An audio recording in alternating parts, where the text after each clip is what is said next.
വികൃതി എവിടെ പോയി ഒളിച്ചിരിക്കുന്നു ഈശ്വര? ഇനി ഈ മുറിയിൽ ഇല്ലെന്നുണ്ടോ?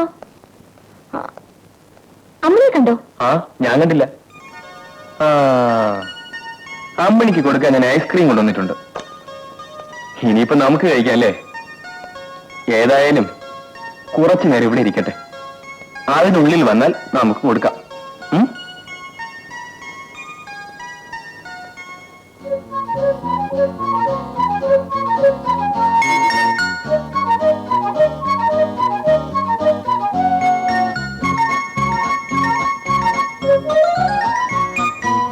ഇനി ഇത് നമുക്ക് കഴിച്ചോളാം.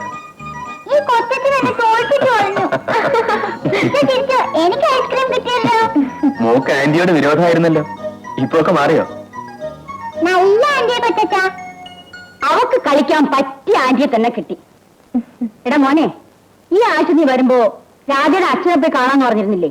ദിവസങ്ങൾ കുറച്ചായല്ലോ, കാര്യങ്ങൾ എവിടെയൊക്കെ എത്തിയെന്നൊന്നും അറിയാമല്ലോ. അമ്മയ്ക്ക് ഇനി അതിന്റെ ധൃതിയാ. ആഹാ, ധൃതി എനിക്കാണല്ലേ? നിങ്ങളുടെ കാര്യമായി പറയുന്നത്. നിന്റെ ഈ ആഴ്ചയിൽ ഒരിക്കലുള്ള വരവൊന്ന് നിർത്തണം. ഞാൻ തീരെ ഇങ്ങോട്ട് വരേണ്ടെന്നായിരിക്കും. അങ്ങനെയല്ല മോനെ, നഴ്സിംഗ് ഹോം തുടങ്ങിക്കഴിഞ്ഞാ നിനക്ക് എന്നും പോകാതെ ഇവിടെ തന്നെ ഇരിക്കാമല്ലോ. നിങ്ങൾ ഇന്ന് തന്നെ പോകാമേ? അവക്ക് മനസ്സിലാവും കാര്യം പറഞ്ഞ.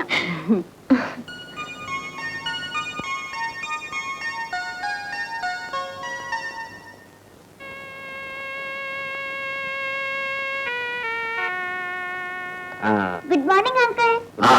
മോള് വന്നോ? ഹലോ. ഹലോ, ഇരിക്കൂ. അച്ഛനെന്താ ഒരു വല്ലായ്മ?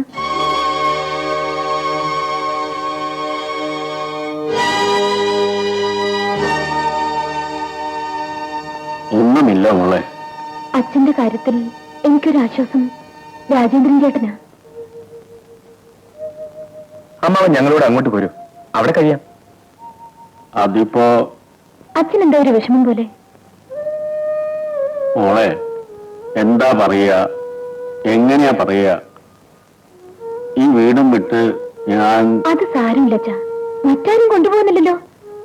ചേട്ടൻ ഇവിടെ നേഴ്സിംഗ് ഹോം തുടങ്ങിയാൽ അച്ഛൻ ഇവിടെയും തന്നെ ഇരിക്കാലോ.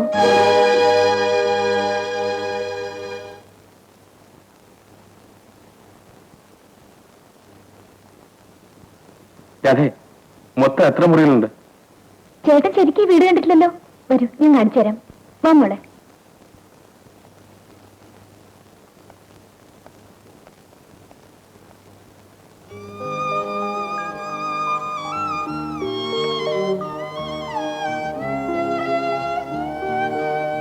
തളരരുത്, സംഭവിക്കേണ്ടതൊക്കെ സംഭവിക്കുമെന്ന് സമാധാനിച്ചു തരൂ.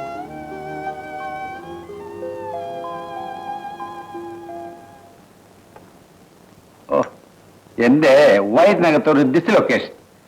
വിമലിന്റെ നഴ്സിംഗ് ഹോം തുടങ്ങിയാൽ ആദ്യം നിങ്ങളെ അവിടെ അഡ്മിറ്റ് ചെയ്യുക. അതിനെനിക്ക് രോഗമൊന്നുമില്ലല്ലോ. ഇങ്ങനെ ഇരുന്നിരുന്ന് നിങ്ങൾ മന്ദനായി പോയി. അത് ചികിത്സിച്ചാൽ മാറുന്നതാണോ? അതുമല്ല സോമനി, ആദ്യം അഡ്മിറ്റ് ചെയ്യുന്നത് കാശ് ഇങ്ങോട്ട് കിട്ടുന്ന പാർട്ടി ആയിരിക്കണം എന്നാണ് എന്റെ അഭിപ്രായം. ആ എടാ, നഴ്സിംഗ് ഹോമിൽ കെട്ടിടം മാത്രം മതിയോ? എന്തൊക്കെ വാങ്ങിക്കൂട്ടാനുണ്ട്? ദേ, വിമലന്റെ കണക്ക് പറഞ്ഞു. തൽക്കാലം 2 ലക്ഷം രൂപയെങ്കിലും വേണം. അത് നിന്റെ വക. നഴ്സിംഗ് ഹോം ഇവിടെ ഒരു പെട്ടിക്കട പോലും ഉണ്ടാകാൻ പോകുന്നില്ല. എന്താ പോലെ നീ പറയുന്നത്? അതിന് കെട്ടിടം അവിടെ നമുക്ക് എഴുതി തരും. വിമലൻ ആരും കൂടെ അതിന് പോയിരിക്കുകയാണ്. അമ്മേ, നമ്മൾ കൂടും പഞ്ചരയിലാ പെട്ടിരിക്കുന്നത്. എന്താടാ ഒന്ന് മനസ്സിലാവും പോലെ പറയടാ. അവളുടെ അച്ഛനെന്ന് പറയുന്നുണ്ടല്ലോ, 4 കൊല്ലം മുമ്പിലാക്കി ജാമ്യം നിന്നു 4 ലക്ഷം രൂപയ്ക്ക്. ഇപ്പൊ പണം കിട്ടാനുള്ളവൻ അങ്ങയുടെ സ്വത്തിൽ നിന്ന് ഈടാക്കാൻ കോടതി സമീപിച്ചിരിക്കുക.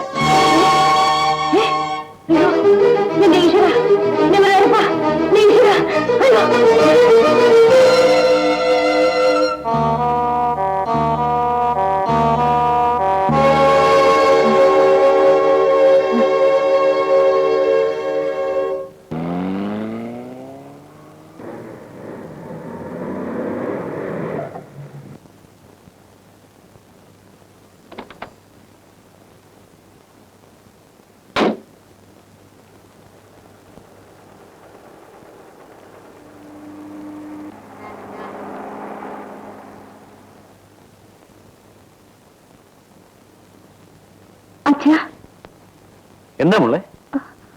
രാധയുടെ അച്ഛനെ രക്ഷിക്കാൻ അച്ഛന്റെ പുസ്തകങ്ങളിൽ വകുപ്പുകളൊന്നുമില്ലേ?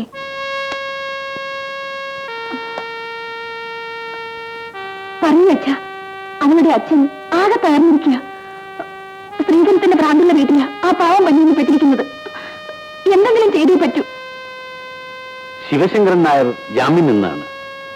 സ്വത്തിന്മേൽ അറ്റാച്ച്മെന്റുമായിപ്പോയി. ഇനി ഒന്നും ചെയ്യാനാവില്ല. അപ്പോൾ ജപ്തി ചെയ്ത സ്വത്തുക്കൾ ലേലത്തിൽ വിൽക്കും. ജാമ്യം നിന്ന തുക ആ കക്ഷിക്ക് നൽകി ബാക്കി ഒന്നുകിൽ കിട്ടും.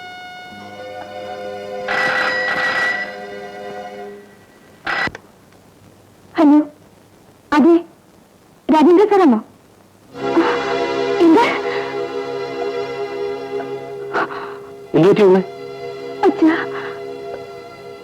രാധയുടെ അച്ഛൻ അച്ഛൻ മരിച്ചു.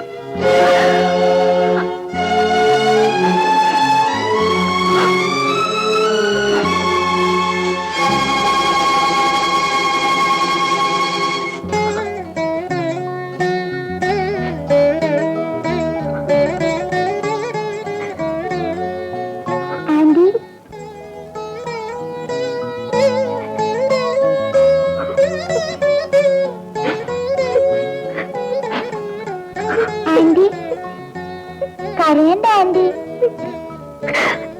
ഈ ആന്റിക്ക് ഇനി ആരുമില്ല മോള്.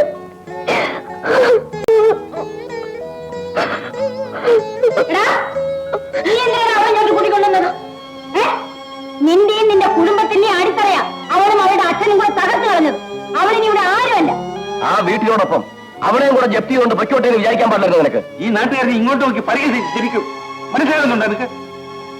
നീ എന്നൊന്നും മിണ്ടാത്തത് മറുപടി പറയണം. അവളെ എങ്ങോട്ട് പറഞ്ഞു വിടാന്? അത് നമ്മുടെ പ്രശ്നമല്ല. അവൾ എവിടെ പോയി കഴിഞ്ഞാൽ നമുക്കെന്താ? പിന്നല്ലാതെ ഇവൻ ചുമ്മാ വെറുതെ അലവലാതി. മോനെ, ഇതൊന്നും ഈ അച്ഛൻ കരുതിക്കൂട്ടി ചെയ്തതല്ല. ഒരു സ്നേഹിതനെ രക്ഷപ്പെടുത്താൻ വേണ്ടി ഞാൻ അങ്ങനെ ഒരു അബദ്ധം കാണിച്ചു പോയി.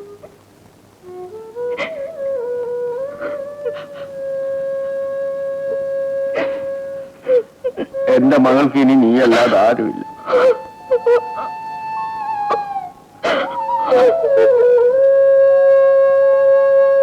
നിങ്ങൾ പറയുന്നത് പോലെ ഈ സമയത്ത് എനിക്കൊന്നും ചെയ്യാനാവില്ല. ഇവനെ അവനങ്ങ് മയക്കി എടുത്തിരിക്കുകയാണ്. എടീ, അവനെ പെറ്റി വളർത്തിയ തള്ളയാണ് ഞാൻ. ഇന്നലെ വന്നു വരെ നീ അവനെ തട്ടിയെടുക്കണമെന്ന് ഞാൻ സമ്മതിക്കില്ല. പ്രിയപ്പെട്ട അർച്ചനെ, ഇവിടുന്ന് നിന്നെ ഫോണിൽ വിളിച്ച് സംസാരിക്കുന്നത് ഇവർക്ക് ഇഷ്ടപ്പെടില്ലല്ലോ. അതുകൊണ്ടാണ് എഴുതുന്നത്. എനിക്കെന്റെ മനസ്സ് തുറന്ന് കാണിക്കാൻ നീ ഒരാളേ ഉള്ളൂ. ഞങ്ങൾ ഇന്നലെ കൊല്ലത്തേക്ക് പോയി. വിമലിന്റെ അച്ഛനും അമ്മയും ചേട്ടനും ഒരു വല്ലാത്ത മട്ടിലാണ് ഇപ്പോഴെന്നെ കാണുന്നത്. സ്നേഹം കൊണ്ട് അവരോടടുക്കാൻ വിമൽ എന്നോട് പറയുന്നു. ഞാൻ അതിനുള്ള ശ്രമത്തിലാണ്. നിനക്ക് സുഖമാണല്ലോ? നിന്റെ ആരാധന.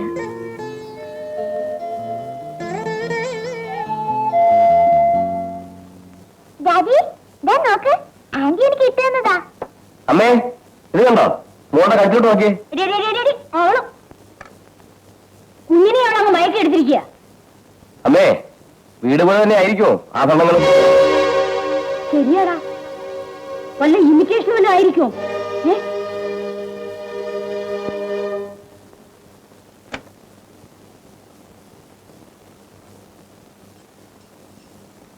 അമ്പത് പവനം കൊണ്ടാ വന്നത് പോലെ. പവന എങ്ങനെ വിശ്വസിക്കും? ഊരടിയല്ല അമ്മ, ഇതൊക്കെ സ്വർണ്ണമാണ്. സ്വർണ്ണം പോലും അത് നീ പറഞ്ഞാ പാടില്ല. ഊരടി.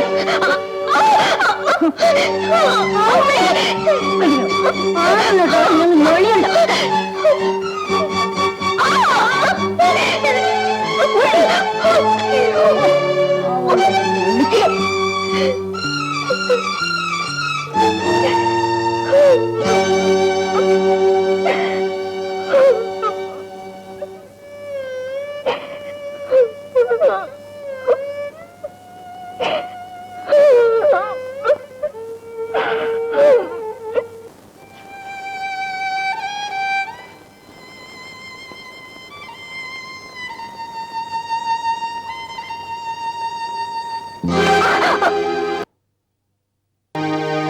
എന്താണ് തുറച്ചു നോക്കുന്നത്? നിന്റെ കണ്ണ് ഞാൻ പറഞ്ഞിടത്തോളെ. നിന്റെ തന്ത ഇവിടെ അലക്കാരെയൊന്നും അയച്ചു തന്നിട്ടില്ല. ആവശ്യത്തിന് ജോലിക്കാരെ വയ്ക്കാൻ ഇവിടെ ആരും സമ്പാദിച്ചു വെച്ചിട്ടില്ല.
ചവിട്ടിക്കുന്നുണ്ടല്ലോ